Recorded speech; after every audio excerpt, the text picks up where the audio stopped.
नमस्कार. श्री स्वामी समर्थ सर्वांना. स्वामी महाराज तुमच्या सर्व चांगल्या इच्छा मनोकामना पूर्ण करोत, हेच स्वामी महाराजांच्या चरणी प्रार्थना करते आणि आजच्या व्हिडिओला सुरुवात करते. सर्वजण मस्त मजेत असाल हीच आशा करते. तर येत्या 20 तारखेला 20 मार्च 2026ला वार शुक्रवार आहे. तर या दिवशी आलेले आहे स्वामी महाराजांचा प्रकट दिन. तर हा दिवस सर्वांसाठी खूप महत्त्वाचा आहे. तर कोणी 21 दिवसांची सेवा करायला कोणाला जमलं नसेल, 11 दिवसाची 7 दिवसाची सेवा करायला ज्यांना जमलं नाही त्यांनी 1 दिवसाची सेवा करू शकता. प्रकट दिना दिवशी तुम्ही 1 दिवसीय स्वामी चरित्र सारामृत पारायण करू शकतात. तर ते कसं करायचं आहे तेच आपण आजच्या व्हिडिओमध्ये बघणार आहोत. जे कोणी नवीन असतील त्यांनी चॅनलला लगेच सबस्क्राईब करा आणि कमेंटमध्ये श्री स्वामी समर्थ लिहायला विसरू नका. तर बघा, स्वामी प्रकट दिनाच्या दिवशी आपण सर्वजण या दिवसाची आतुरतेने खूप वाट बघत असतो. या दिवशी आपण 1 दिवसीय स्वामी चरित्र सारामृत कसं करायचं, कसं पठण करायचं किंवा श्रवण कसं करायचं, उद्यापन कसं करायचं, पूजा मांडणी कशी करावी याबद्दलची माहिती तुम्हाला सांगणार आहे. तर काहींनी 21 दिवसांमध्ये तारक मंत्राची सेवा केली असेल, अगदी रोज स्वामी चरित्र सारामृताचे पारायण केलं असेल, मग 7 दिवसाची सेवा असेल, 21 दिवसाची, 11 दिवसांची देखील सेवा केली असेल. तर आता प्रकट दिनाच्या दिवशी आपल्याला 1 दिवसीय स्वामी चरित्र सारामृत कसं पठण करायचं ते माहिती देणार आहे. त्या अगोदर कमेंटमध्ये श्री स्वामी समर्थ लिहायला विसरू नका. प्रकट दिनाच्या दिवशी आपल्याला सकाळी ब्रह्ममुहूर्तावरती उठायचं आहे. आंघोळ केल्यानंतर आपण या दिवशी शुभ्र रंगाचे वस्त्र परिधान करायचे आहेत. पिवळ्या कलरचे तुम्ही कपडे परिधान करायचे आहेत. पिवळ्या रंगाचे वस्त्र नसतील तर अशा वेळेस तुम्ही लाल रंगाचे, हिरव्या रंगाचे वस्त्र परिधान करू शकता.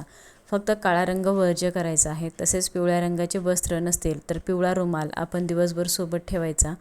तर यानंतर या दिवशी आपल्या घराची स्वच्छता देखील तितकीच महत्त्वाची आहे. आपण कोणतीही पूजा मांडणी करायची असो, घरामध्ये जर स्वच्छता असेल तर आपण त्यानंतर जी काही पूजा करतो तर ती पूजा देखील आपली सफल ठरते. म्हणून आपल्याला थोडंसं पाणी घ्यायचं, पाण्यामध्ये हळद टाकायची आहे आणि हे पाणी घरामध्ये शिंपडायचं आहे. सगळ्या घरामध्ये आपल्याला हळदीचं पाणी शिंपडायचं आहे. यामुळे आपल्या घराची शुद्धी होते आणि जी काही आपल्या घरामध्ये नकारात्मक ऊर्जा असते ती बाहेर पडते आणि सकारात्मक ऊर्जा तयार होते. तर आपण घरामध्ये मांसाहार करत असतो किंवा आपल्या घरामध्ये आपण नकारात्मक बोलत असतो, तर हीच नकारात्मकता दूर होण्यासाठी अगोदर असा पाणी शिंपडायचं आणि त्याच नंतर आपण पूजा करायला घ्यायची. तसेच या दिवशी आपण उंबरट्यावरती हळदीलेपन करायचं आहे. हळदीलेपन करायला विसरायचं नाही. हळद घ्यायची, त्यामध्ये गोमूत्र टाकायचं, गंगाजल, गुलाबजल आणि अष्टगंध टाकायचं. भीमसेनी कापराची वडी बारीक पावडर करून टाकायची. याने आपण उंबरट्याचे लेपन करायचं आहे. हळदीमध्ये टाकल्यानंतर हळदीचं लेपन करायचं. आपल्या घरामध्ये जी काही सकारात्मकता असते, सकारात्मकता येते आणि नकारात्मकता जी असते तर ती आपल्या मुख्य दरवाजामधूनच बाहेर जाते. तर आपल्या घरामध्ये देखील सकारात्मकता असावी. कोणतीही नजरबाधा, इडापिडा, दुःख, दारिद्र्य असू नये. तर या दिवशी आपण सेवा आवर्जून करायच्याच आहेत. उंबरट्याचं हळदीलेपन करायचं. दाराबाहेर अगदी मोठी रांगोळी, शक्य नसेल तर छोटी तरी रांगोळी काढा. छोटीशी रांगोळी तुम्ही दारामध्ये काढू शकता. माता लक्ष्मीची पावलं काढली तरी पण चालेल. एका पावलामध्ये हळद टाकायची आहे, दुसऱ्या पावलामध्ये कुंकू टाकायचं. यामुळे साक्षात माता लक्ष्मीचा वास आपल्या घरामध्ये होत असतो. तर आता या दिवशी आपण देवघरामध्ये एक दिवा प्रज्वलित करायचा आहे. तुळशीजवळ देखील एक दिवा प्रज्वलित करायचा आहे. तुळशीजवळ तुम्ही तुपाचा दिवा सकाळी सायंकाळी तुम्ही प्रज्वलित करू शकता. जे काही सेवा करतो तर त्या सेवेसाठी दिवा साक्षी असतो असे म्हणतात. त्यामुळे दिवा प्रज्वलित करावा आणि त्यानंतर आपण उपाय करायला घ्यायचा.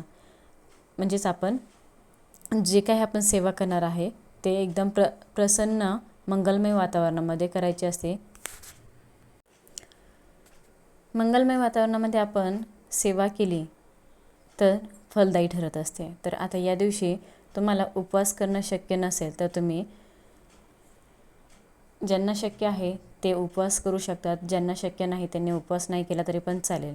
पण या दिवशी आपण एक पाट मांडायचा आहे किंवा चौरंग मांडायचा. त्यावरती तुम्ही लाल रंगाचं वस्त्र टाकायचं आहे. तसेच आपण स्वामी महाराजांचा फोटो घ्यायचा आहे किंवा स्वामी महाराजांची मूर्ती घेतली तरी पण चालेल.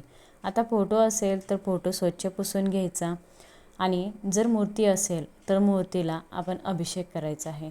अगोदर शुद्ध पाण्याने अभिषेक करायचा, नंतर पंचामृताने अभिषेक करायचा. तर तुम्ही श्री सुक्तमचं पठण करू शकता किंवा श्री स्वामी समर्थ या मंत्राचा जप केला तरी पण चालेल. मूर्ती स्वच्छ पुसून घ्यायची. त्यानंतर स्वामी महाराजांना चंदन लावायचं आहे, चंदन टीका लावायचा, अष्टगंध लावायचा आहे. तसेच त्यांना सोनचाफ्याचं फूल हे अत्यंत प्रिय आहे. त्यांना या दिवशी सोनचाफ्याचं फूल देखील अर्पण करायचं आहे. हिना अत्तर लावायचं आहे. स्वामी महाराजांना हिना अत्तर अतिप्रिय आहे. वस्त्र देखील परिधान करायचे आहेत. मग तुम्ही पिवळ्या रंगाचे किंवा लाल रंगाचे वस्त्र त्यांना परिधान करू शकता. तसेच स्वामी महाराजांना ज्या काही गोष्टी प्रिय आहेत, मग स्वामी महाराजांना बेसनाचे लाडू हे अत्यंत आवडतात. तसेच घेवड्याच्या शेंगा व पुरणपोळी हे देखील त्यांना प्रिय आहे. शिरा प्रिय आहे. कांदा भजी प्रिय आहेत. मग तुम्ही देखील बनवू शकतात. आपण घरामध्ये या दिवशी नैवेद्य हा आवर्जून बनवायचाच आहे. फक्त जो काही नैवेद्य बनवणार आहात तर तो नैवेद्य हा सात्विकच असावा. अगदी आपल्याला काही शक्य नसेल तर अशा वेळेस तुम्ही जे काही घरामध्ये बनवत आहात तर ते जरी तुम्ही नैवेद्य अर्पण केला तरी पण चालेल. जिथे आपण स्वामी महाराजांची मूर्ती ठेवलेली आहे तिथेच दिवा प्रज्वलित करायचा. त्यासोबत आपण एक तांब्या भरून पाणी देखील घ्यायचं आहे आणि हे तांब्या भरून पाणी आपण स्वामी महाराजांजवळ ठेवायचं आहे. या तांब्यावरती झाकण देखील ठेवायचं आहे. तांब्या छोटासा असला तरी पण चालेल, तरी पण तो ठेवायचा आहे. आपल्याला संकल्प करायचा, कारण की आपण कोणतीही सेवा करत असतो तर त्या सेवेसाठी पहिल्यांदा आपल्याला संकल्प करणं गरजेचं आहे. तर आपण एक नारळ घ्यायचा आहे. नारळावरती थोडीशी खडीसाखर ठेवायची आणि एक फूल ठेवायचं आहे, पिवळं फूल ठेवायचं. स्वामी महाराजांना आपलं नाव गोत्र सांगायचं आहे. तसेच आपण म्हणायचं की मी स्वामी चरित्र सारामृतचं पारायण करत आहे, 1 दिवसाचं पारायण करणार आहे, तर ते माझ्याकडून तुम्ही पूर्ण करून घ्या. हे सांगितल्यानंतर आपली इच्छा मनोकामना देखील स्वामी महाराजांना सांगायची. मग कठीणातील कठीण कोणतीही इच्छा असो, घरामध्ये पैसा येतो पण तो पैसा स्थिर राहत नाही, नोकरी आहे, संतान प्राप्ती आहे, विवाह जुळत नाही, तर अशा जे काही तुमच्या इच्छा असतील त्या तुम्ही मनापासून आणि श्रद्धेने सांगायचं. अगदी आपले डोळे बंद करायचे आणि आपली इच्छा मनोकामना स्वामी महाराजांना सांगायची आहे. आता हा नारळ खडीसाखर स्वामी महाराजांजवळ ठेवायचा आहे. तुम्ही जेव्हा पण केंद्रात जाल तेव्हा आपल्याला तिथे हे नारळ आणि खडीसाखर ठेवून यायचं आहे. तसेच तुम्ही या दिवशी संकल्प करून देखील सेवा करू शकता. आपण आपल्या उजव्या हातामध्ये पाणी घ्यायचं आहे, त्यामध्ये थोडेसे अखंड अक्षदा घ्यायचे आहेत आणि फूल ठेवायचं, हळदी कुंकू घ्यायचं आहे, त्यामध्ये टाकायचं आहे. त्यानंतर आपलं नाव गोत्र सांगायचं. तसेच मी 1 दिवसीय स्वामी चरित्र सारामृत करत आहे, पारायण करत आहे, ही सेवा माझ्याकडून तुम्ही पूर्ण करून घ्या म्हणायचं आहे. त्यानंतरनं हे पाणी आपण तामनामध्ये 3 वेळा सोडायचं. नंतर हे पाणी तुळस सोडून इतर कुठल्याही झाडाला तुम्हाला टाकायचं आहे. संकल्प करून झाल्यानंतर आपण स्वामी महाराजांचा स्वामी चरित्र सारामृत हे पठण करायचं. आता पठण करायचं आहे तर पठण करताना काही नियमांचं आपल्याला पालन करायचं आहे. आता तुम्ही या दिवशी शक्यतो 1 मांडी पारायण करायचा प्रयत्न करावा, कारण 1 मांडी पारायण म्हणजे तुम्ही जेव्हा स्वामींचं सारामृत पठण करायला बसता तर संपूर्णपणे पठण करून झाल्यानंतरच आपण उठायचं आहे. अगदी तुम्ही पहिल्यांदा स्वामी चरित्र सारामृत पठण करत असताल तर अशा वेळेस तुम्हाला जास्तीत जास्त 1.5 ते 2 तास लागेल. पण जर तुम्ही जुने सेवेकरी असाल तर तुम्हाला 1 तासच लागेल किंवा 1 ते सव्वा ते 1.5 तास लागू शकतो. स्वामी चरित्र सारामृत पठण करायला तर फक्त मनापासून आणि श्रद्धेने ही सेवा करायची आहे. आता आपण जेव्हा स्वामी चरित्र सारामृत म्हणत असतो तेव्हा आपण शक्यतो तरी मोठ्याने म्हणावे. पठण करत असताना आपल्या घरामध्ये जी काही नकारात्मकता आहे, नजरबदा आहे, जी काही वास्तुदोष आहे, इडापिडा आहे, तर ती दूर होण्यास मदत होईल. तसेच आपला मुख्य दरवाजा देखील आपण उघडा ठेवायचा आहे. आपण स्वामी चरित्र सारामृत वाचायला बसल्यानंतरनं आपल्याला प्रथमतः 1 माळ स्वामी समर्थ जप करायचा आहे. आपल्याला मध्ये कोणी टोकणार नाही याची देखील आपल्याला काळजी घ्यायची आहे. मध्ये बोलायचं नाही. आपण आपला मोबाईल देखील साईडला ठेवून मगच आपण स्वामी चरित्र सारामृत पठण करायला बसायचं आहे. तर प्रथमतः आपल्याला 1 माळ श्री स्वामी समर्थ जप करायचा आणि त्यानंतर 1 ते 21 अध्याय पठण करायचे आहेत. शक्यतो मोबाईल सायलेंट करून सेवा करायला बसा.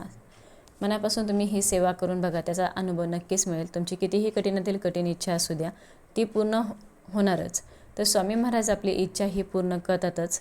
तर या सेवेने पूर्ण आपली इच्छा पूर्ण होईल. आता ज्यांना पटकन करणे शक्यच होत नसेल तर अशा व्यक्तीने मोबाईलवरती लावून दिलं, श्रवण केलं तरी पण चालेल.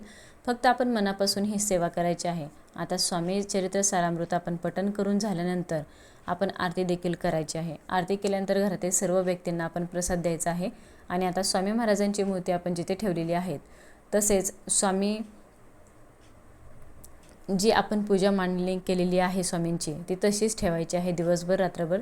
दुसऱ्या दिवशी पूजा मांडणी जी आहे ती शनिवारी उचलायची आहे. आपण जो काही तांब्या भरून पाणी ठेवलं होतं तर ते पाणी आता अभिमंत्रित झालेलं आहे. हे पाणी आपण घरातील सर्व व्यक्तींना ग्रहण करायला द्यायचं. तसेच आपण हे घरामध्ये देखील शिंपडायचं आहे. सर्व घरामध्ये पाणी शिंपडायचं. यामुळे आपल्या घरामध्ये जी काही नकारात्मकता आहे तर ती दूर होण्यासाठी मदत होत असते. तर आपल्याला जेवढी होईल तेवढी श्री स्वामी चरित्र सारामृतचं पारायण करायचं आहे. जेवढी होईल तेवढी आपल्याला सेवा करायची आहे. प्रकट दिनाच्या दिवशी 11 माळी जप करायचा आहे. श्री स्वामी समर्थ या मंत्राचा जप करायचा 11 माळी. 11 वेळा तारक मंत्र म्हणायचा आहे आणि श्री स्वामी चरित्र सारामृत पूर्ण 1 ते 21 अध्याय पठण करायचे आहेत. तर ही एक दिवसाचं आपलं एक दिवसीय स्वामी चरित्र सारामृत पारायण होतं. तर ही एवढी आपल्याला सेवा त्या दिवशी करायचीच आहे. आणि त्या दिवशी जर तुम्हाला उद्यापन करायचं असेल तर तुम्ही दिवसभरामध्ये प्रकट दिनाच्या दिवशी तुम्ही सकाळी संध्याकाळी एक जोडप्याला मुलांना जेवण करायला बोलवायचं आहे. तुमच्या यथाशक्ती तुम्ही त्यांचा मान सन्मान करायचा आहे. उद्यापन करायचं म्हटल्यानंतर जोडप्याला बोलवा किंवा जेवणासाठी तुम्ही लहान मुलांना बोलवलं तरी पण चालेल. जेवण करण्यासाठी त्यांना बोलवायचं, त्यांचा मान सन्मान करायचा. तुम्ही एखाद्या महिलेलाही जेवणासाठी बोलवू शकतात. कुणालाही तुम्ही जेवणासाठी बोलवलं तरी पण चालेल. हेही शक्य नसेल तर अशा वेळेस तुम्ही स्वामी महाराजांच्या केंद्रामध्ये जा, मठामध्ये जा. तिथे तुम्ही कोणतीही गोष्ट दान केली तरी पण चालेल. अगदी तुम्ही अन्नदान देखील करू शकतात. कारण की अन्नदान हे सर्वात श्रेष्ठ दान आहे. कोणत्याही गरीब व गरजू व्यक्तीला अन्नदान या दिवशी आवर्जून करायचं आहे. तर एक दिवसीय पारायण कसं करायचं आहे हे आजच्या व्हिडिओमध्ये आपण बघितलेलं आहे. व्हिडिओ जास्तीत जास्त लोकांपर्यंत शेअर करा आणि कसा वाटला नक्की मला कमेंटमध्ये सांगा. सर्वांना श्री स्वामी समर्थ.